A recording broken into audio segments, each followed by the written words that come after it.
અમદાવાદના ખાડિયા વિસ્તારમાં ભારતીય જનતા પાર્ટીના કાર્યકર્તાના મર્ડરના કેસની અંદર જે આરોપી મોન્ટુ નામદાર છે તે ફરી એક વખત ચર્ચામાં આવ્યો છે। પેરોલ ઉપર તે બહાર હતો અને એ જ સમયે તેના દ્વારા આતંક મચાવવામાં આવ્યો છે। અત્યારે હાલ સોશિયલ મીડિયામાં આના વિડીયોઝ ઘણા બધા વાયરલ થઈ રહ્યા છે, ત્યારે સીધા જ સવાલ કાયદો અને વ્યવસ્થા ઉપર ઊભા થઈ રહ્યા છે। આખો આ મામલો શું છે, જે મોન્ટુ નામદાર છે એના દ્વારા હવે શું કરવામાં આવ્યું છે તેની વાત આ વિડીયોમાં। નમસ્કાર, હું હંસિની અને તમે જોઈ રહ્યા છો નિર્ભય ન્યૂઝ। આમ તો ગુજરાત અત્યારે હાલ કાયદો અને વ્યવસ્થા કથળી રહી છે એ વાતને લઈને છેલ્લા ઘણા સમયથી ચર્ચામાં આવ્યું છે। ક્યાંક આપણે જોતા આવ્યા છે કે લુખ્ખા તત્વો આતંક મચાવતા હોય છે, તો ક્યાંક કોઈકને કાયદાનો ડર રહ્યો જ નથી।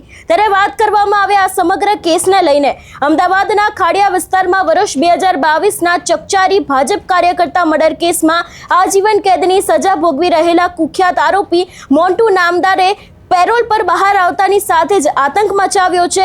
મોન્ટુએ દારૂના નશામાં જાહેરમાં ફટાકડા ફોડીને સાક્ષીને મારી નાખવાની ધમકી આપી દીધી છે। આ અંગે ખાડિયા પોલીસે 3 શખ્સો સામે ગુનો નોંધીને આરોપીઓની અટકાયત કરી છે।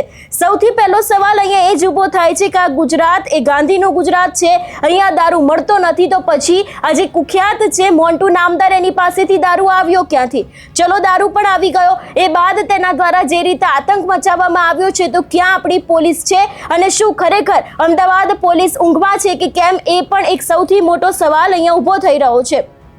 વાત કરવામાં આવે આખા ઘટનાક્રમ વિશેની વાત કરવામાં આવે તો રાયપુર લાલા વસાની પોળમાં જીટીપીએલની ઓફિસ ધરાવતા અને ભાજપ કાર્યકર્તાના મર્ડર કેસના મુખ્ય સાક્ષી જોશ જુગનુભાઈ ગાંધીને આરોપી મોન્ટુ ગાંધી ઉર્ફે મોન્ટુ નામદાર, જિગ્નેશ રામી અને ડ્રાઈવર ફિરોજે જાહેર રોડ ઉપર બીભત્સ ગાળો આપીને જાનથી મારી નાખવાની ધમકી આપતા સમગ્ર વિસ્તારમાં ચકચાર મચી છે। જેમાં વર્ષ 2022માં મોન્ટુ નામદારે ફરિયાદી જોશ ગાંધીના પિતાના મિત્ર રાકેશ મહેતાની હત્યા કરી હતી। આ કેસમાં ફરિયાદી છે એ મુખ્ય સાક્ષી તરીકે કોર્ટમાં જુબાની આપી હતી, જેના આધારે નામદાર કોર્ટે આરોપી મોન્ટુ ગાંધીને આજીવન કેદની સજા ફટકારી હતી।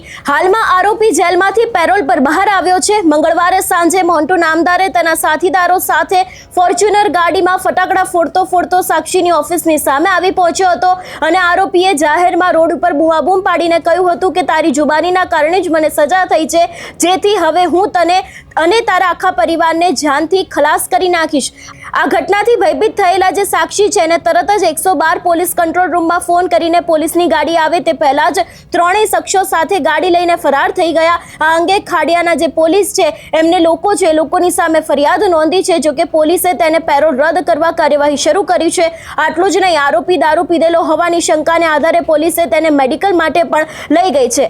મોન્ટુ નામદાર ધમકી આપી રહ્યો હતો, જેની પોલીસને જાણ થતાં જ ખાડિયા પોલીસની ટીમ છે સ્થળ ઉપર પહોંચી હતી। પોલીસને જોઈને મોન્ટુ ત્યાંથી ભાગવા જઈ રહ્યો હતો, ત્યારે મોન્ટુ ધાબા પરથી પડી જતા તેને પગમાં ઈજા થઈ હતી, જેથી સારવાર માટે હોસ્પિટલમાં ખસેડવામાં આવ્યો છે। ત્યારે આ મોન્ટુ નામદાર કોણ છે? મોન્ટુની મૂળ અટક ગાંધી છે। અમદાવાદના ખાડિયા, રિંગ રોડ, દસક્રોઈની આસપાસ તેની વારસાગત જમીનો છે। આ ઉપરાંત તેની પાસે ફાર્મ હાઉસ પણ છે। મોન્ટુનો ગુનાહિત ઇતિહાસ 30 વર્ષ કરતાં વધુ લાંબો છે। મોન્ટુ હાઈફાઈ લાઈફસ્ટાઈલ જીવતો હતો। ભૂતકાળમાં તે ખૂબ જ દારૂ પીતો હતો અને તેને લક્ઝુરિયસ કારમાં ફરવાનો શોખ હતો। મોન્ટુ સુરેશ નામદારનો દીકરો છે।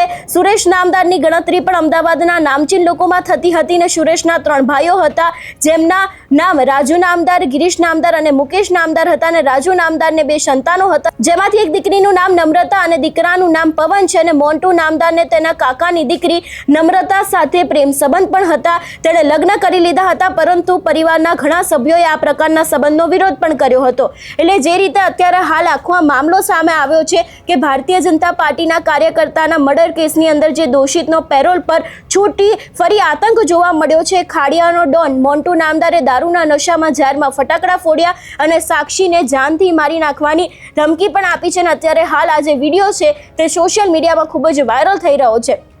સવાલો ઘણા બધા ઊભા થઈ રહ્યા છે કે જે રીતે અત્યારે હાલ ક્યાંક ગુજરાતની અંદર કાયદા અને જે વ્યવસ્થાને લઈને કોઈ ડર રહ્યો નથી, લોકો જે કાયદો પોતાની હાથમાં જ લઈ રહ્યા છે। ત્યારે આ સમગ્ર વિષયને લઈને તમારો શું અભિપ્રાય છે અમને કમેન્ટ કરીને ચોક્કસથી જણાવજો। તેની સાથે અમારી ચેનલ નિર્ભય ન્યૂઝને લાઇક, શેર અને સબસ્ક્રાઇબ કરવાનું ભૂલશો નહીં। નમસ્કાર।